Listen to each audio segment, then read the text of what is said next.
한 번에 딱 붙는 컴알 제3과목 데이터베이스 일반이에요. 데이터베이스 일반 많은 분들이 걱정하시는데요. 사실 그렇게 걱정하지 않으셔도 됩니다. 얘는 인트로에서 말씀드렸다시피 액세스 이 프로그램에 대한 이제 실행 내용들 이런 게 시험에 나오고요. 기능들하고 그리고 데이터베이스의 기본적인 개념들 이런 것들을 묻는 문제가 출제돼요. 특히 데이터베이스 기본 개념은 우리 시험 20문제에서 꼬박꼬박 2문제 이상 출제가 되고 있어요. 꼭 맞춰줘야 되죠. 자, 그러면 데이터베이스의 기본 도대체 오늘 뭘 공부할 건가요? 네, 데이터베이스 일반이니까 데이터베이스 너는 도대체 누구니? 얘에 대한 이야기예요.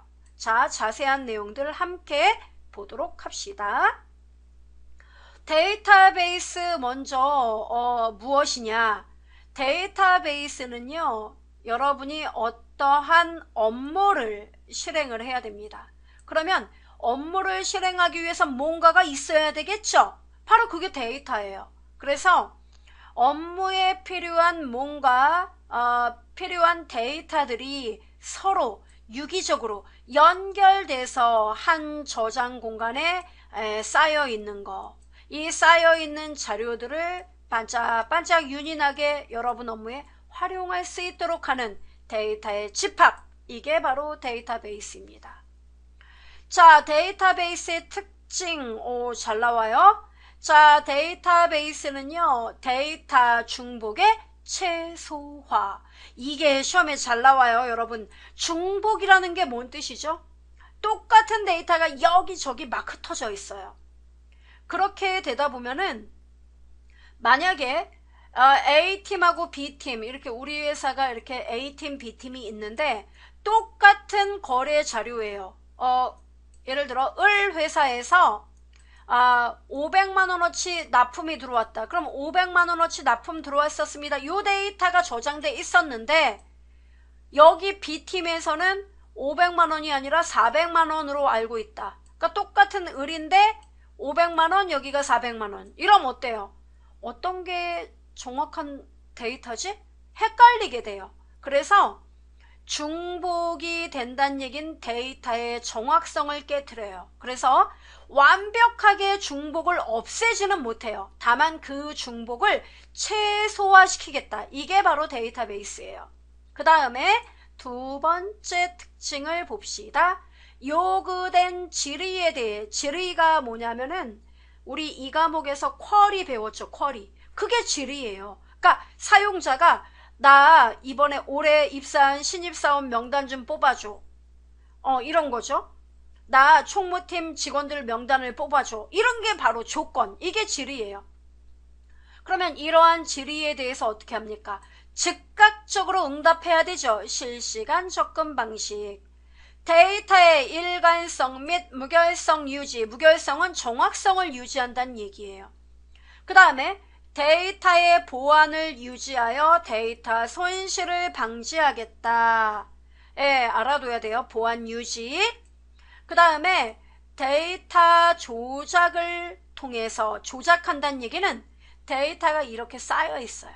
그럼 이 데이터는 갇혀있는 물이 아니라 여기에 사용자가 이제 있습니다. 그러면 사용자가 새로운 신규 고객이 들어왔습니다. 그럼 어떻게 하면 돼요? 사용자가 고객 정보를 입력해서 데이터에 넣겠죠. 그럼 데이터 고객이, 예를 들어 개인 고객이 1000명이 있었는데 새로 한 명 들어가면 1001명으로 업데이트가 되겠죠. 또 기존 고객이 이사를 갔어요. 예를 들어 여기 주소가 길동이었는데 딴 데로 이사를 갔습니다. 그래서 뭐 천호동으로 바뀌었다. 그러면 주소 내용을 천호동으로 바꿔줘야 되죠. 이렇게 사용자가 끊임없이 데이터에 변동된 내용을 새롭게 고친다던가, 또 고객이 회원 탈퇴했어요. 그럼 그 고객 삭제해야 되죠. 삭제를 해요. 신규 고객이 있으면 집어넣어야 되죠. 이렇게 데이터를 빼고 추가하고 고치고 최신의 데이터를 유지하더라 이겁니다. 그래서 계속적으로 데이터는 변화한다. 알아두셔야 돼요. 그 다음에 데이터 접근을 할 때는요. 데이터의 번지가 아니라 뭐다? 내용에 의해서 접근한다. 알아둬야 돼요.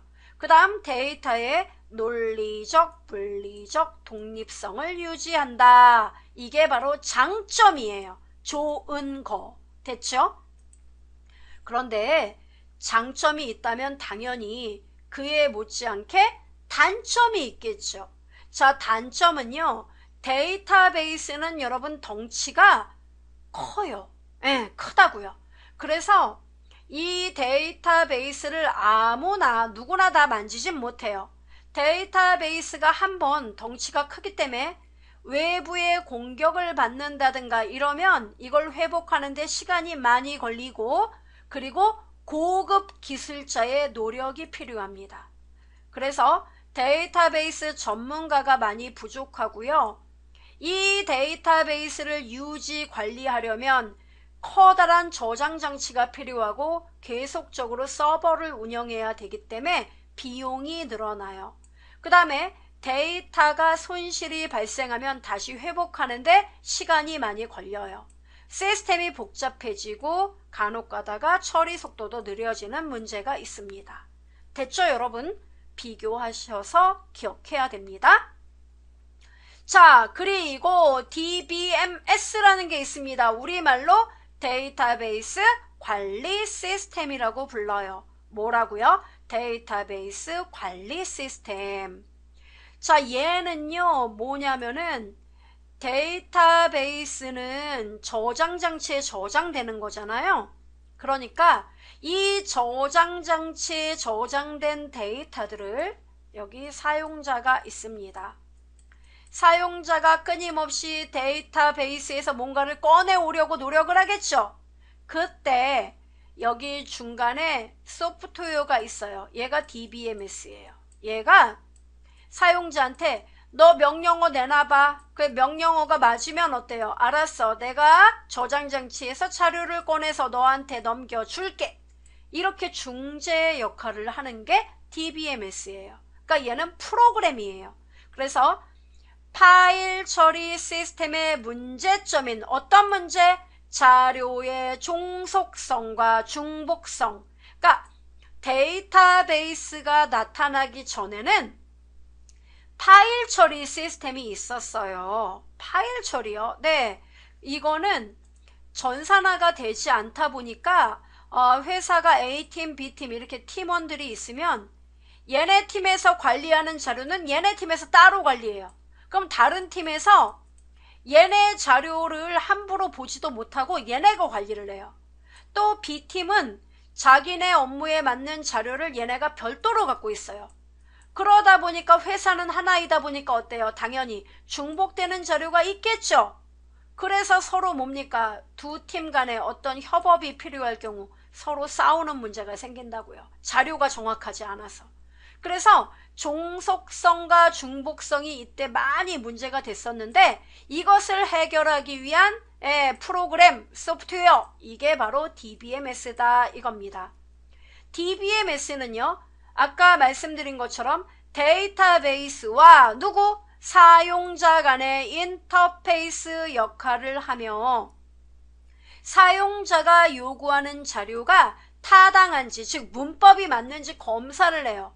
그래서 맞으면 데이터베이스에서 해당 자료를 검색하여 사용자에게 결과를 보여준다 이겁니다. 자, 그러면 DBMS의 필수 기능을 좀 봐야겠죠? DBMS의 필수 기능 3가지 암기를 해주셔야 됩니다.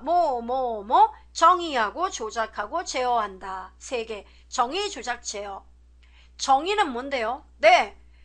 얘는 데이터베이스는 커다란 저장 장소에 데이터가 저장되는 거니까 사용자가 새로운 데이터를 뭔가 넣으려고 한다. 그러면 미리 나는 예를 들어서 VIP 고객들을 따로 저장할 공간을 만들고 싶어요.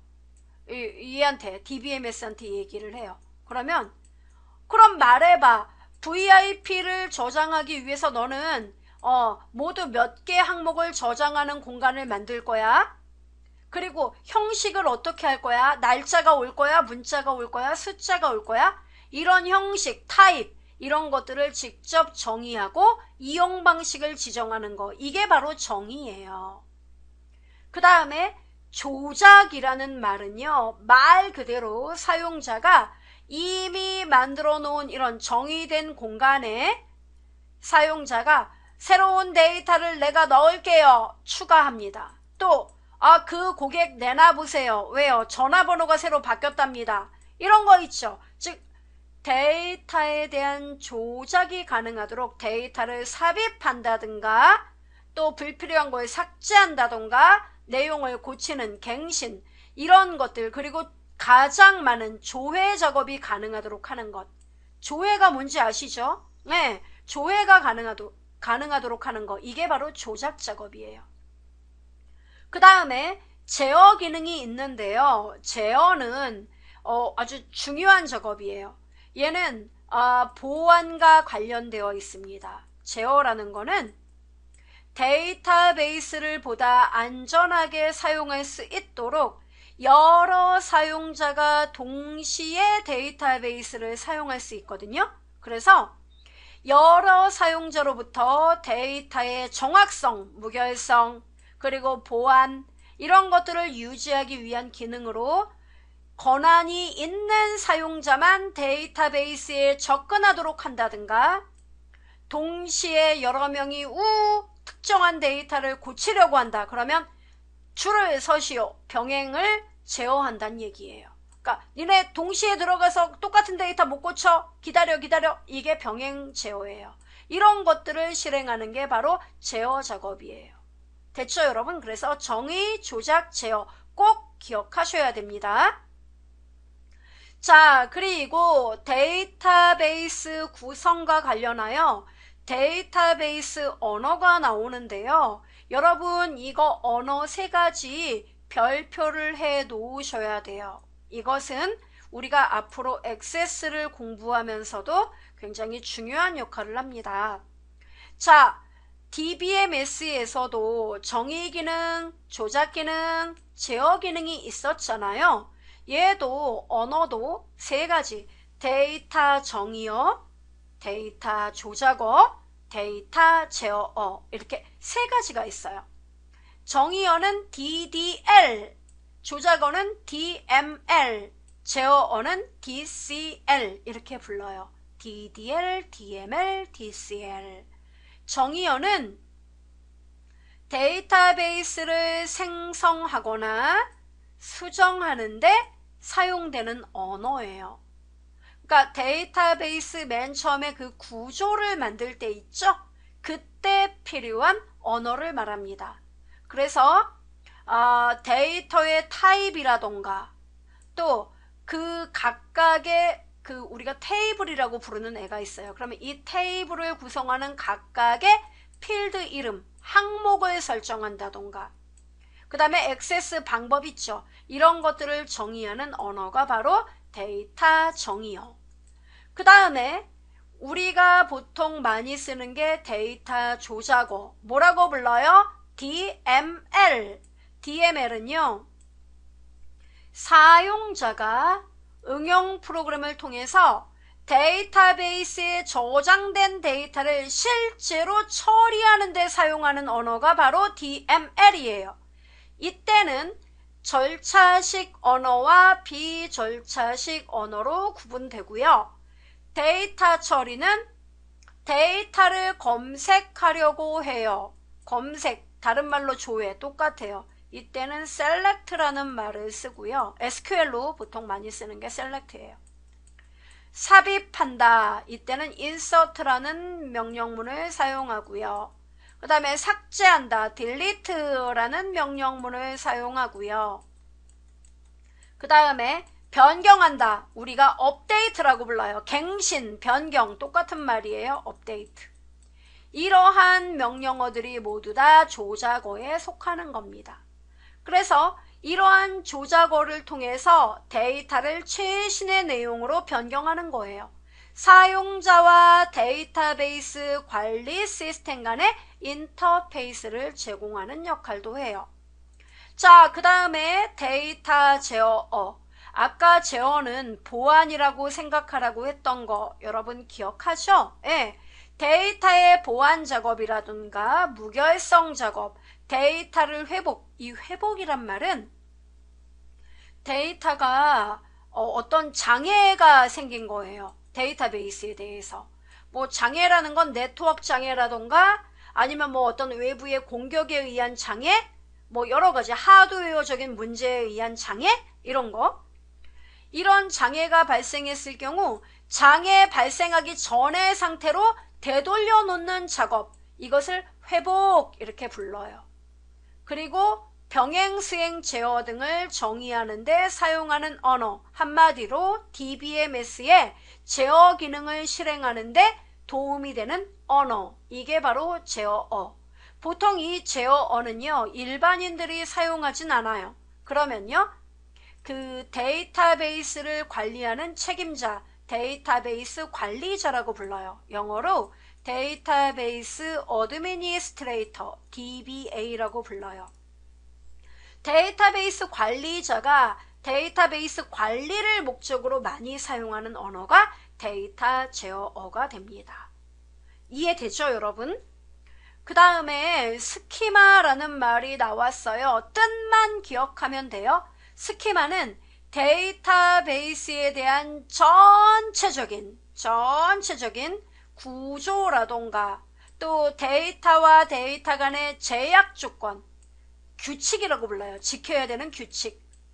이런 것들에 대한 자세한 명세를 기술한 것을 우리는 스키마 이렇게 불러요. 스키마는 종류가 3단계로 나뉘어지는데요. 가장 기본적인 것이 외부 스키마예요. 외부요? 예. 사용자가 바라보는 관점, 외부 스키마라고 불러요. 그래서 사용자는 자신의 업무에 맞는 쿼리, 즉 데이터 조작어를 써서 나 이것 좀 조회해줘, 나 이 데이터 입력 좀 해줘, 나 이 데이터 삭제 좀 해줘, 이렇게 부탁하는 거. 이게 바로 외부 스키마예요. 그러니까 사용자 입장에서는 그 자신의 업무에 맞는 것만 요청하다 보니까 사용자의 요구는 무궁무진하죠. 이게 외부예요.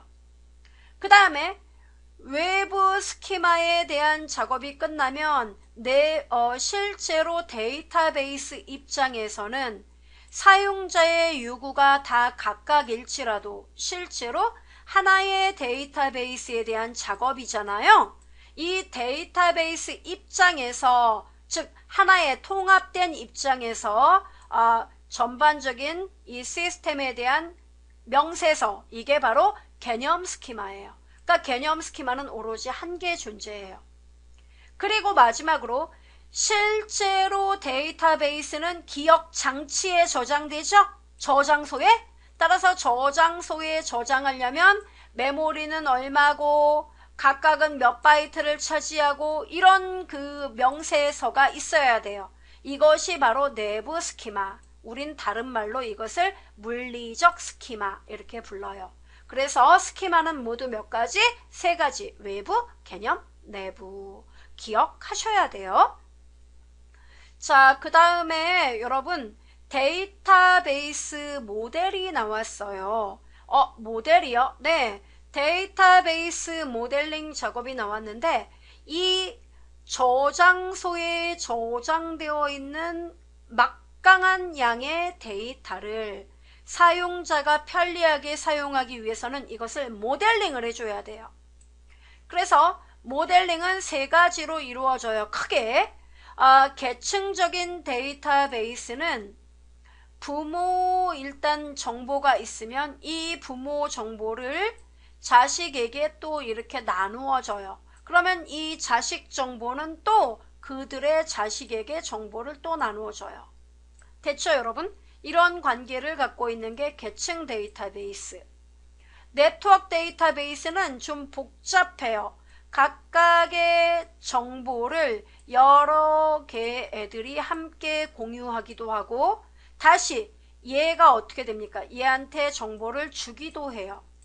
됐죠? 아주 복잡한 구조를 갖고 있습니다. 그리고 얘와 얘한테도 서로 정보가 공유될 수 있는 이런 구조예요.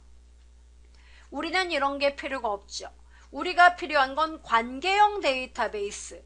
여러분 액세스도 관계형 데이터베이스 구조로 만들어진 프로그램이에요.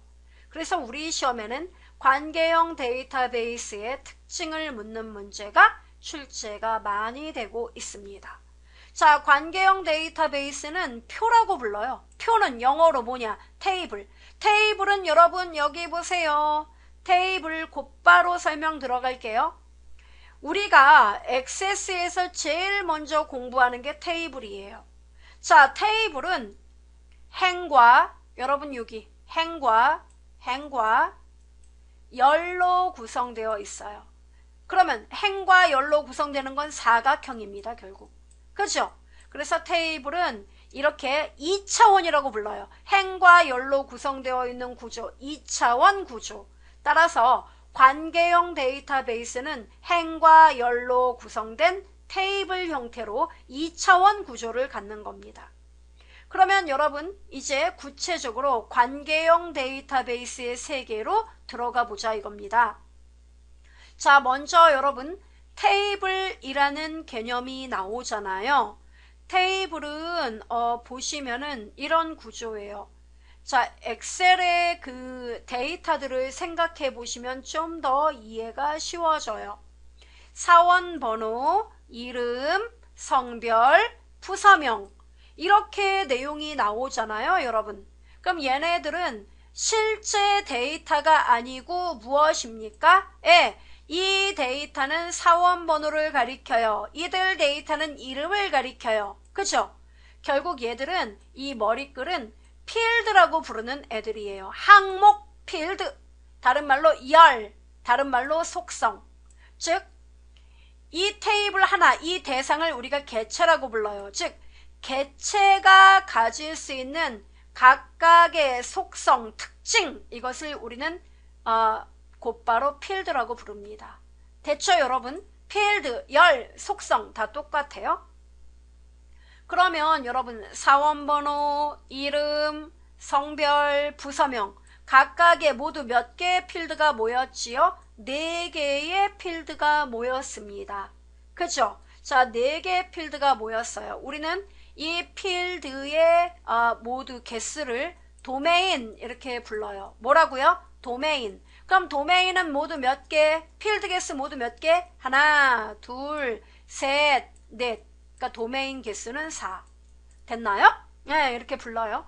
그 다음에 이 필드가 모이면 드디어 이 필드 각각의 데이터가 들어가죠. 사원번호 001, 이름은 황재영, 성별은 남자, 부서는 기획관리팀. 이렇게 나왔죠.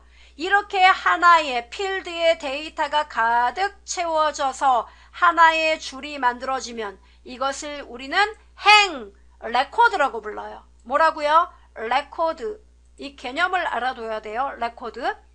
그럼 여러분 여기 레코드가 모두 몇 개가 있어요? 하나, 둘, 몇 개? 3개. 그래서 레코드 개수 3개. 이 레코드를 다른 말로 행의 개수, 튜플이라고 불러요. 뭐라고요? 튜플, 튜플. 그럼 튜플의 개수는 몇 개? 3개. 이것을 우리는 카디넬리티라는 말로도 불러요. 됐죠? 튜플은 3. 자, 그럼 여러분 튜플의 개수는 카디넬리티 똑같은 말이에요. 열의 개수는 도메인. 된 거예요. 자, 그래서 여러분 이들의 개념을 먼저 알아야 됩니다. 그래서 각각의 내용들 그리고 여기 필드 이름을 열. 됐어요? 자, 그래서 테이블 특징을 이제 좀 살펴보도록 합시다. 테이블은요, 테이블에 속한 튜플은 뭔 얘기? 레코드는, 그죠? 자, 테이블에 속한 1 레코드는 중복되지 않으며, 이게 무슨 말이에요? 여러분 오해 없길 바랍니다. 이런 데이터가 또 없단 얘기예요. 00001 황재영이 남자 기획관리 똑같은 데이터가 또 있을 수 없단 얘기예요. 왜? 여기 있는데 또 나오면 안 된다는 얘기예요. 중복이 되지 말아야 된다는 얘기입니다. 이해되죠? 여러분 이건 어떻습니까? 이렇게 필드가 똑같은 경우는 이건 중복이라고 말하지 않아요. 레코드 내용이 완전히 똑같은 걸 중복이라고 불러요. 그런 건 있을 수 없다는 얘기입니다.